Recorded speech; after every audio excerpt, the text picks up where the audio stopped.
英文係國際語言，喺基礎學習嘅唔同階段都要學英文。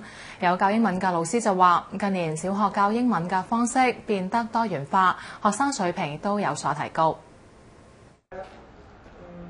參加演講比賽嘅學生手舞足蹈，表情十足。學生除咗要用英文創作故事，仲要用英文演講，將故事表達出嚟。有家長話，現時社會有較多接觸英文嘅機會，較易鼓勵子女用英文同外籍人士溝通。有家長覺得子女嘅學習壓力唔大。有得獎嘅學生話，英文始終唔係母語，有時候都會用英文表達咗錯誤嘅意思。學英文嘅時候咧，就會答錯字、答錯嘢咯。我覺得咧，學英文咧，重要咧就係要努力。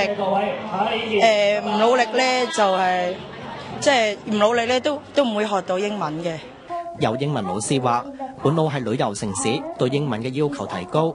近年教學方式增加，提高咗學生學習英文嘅興趣同接受程度。書本上嘅知識之外咧，我哋都會放眼世界咯，即係等學生學多啲唔同知識面咯。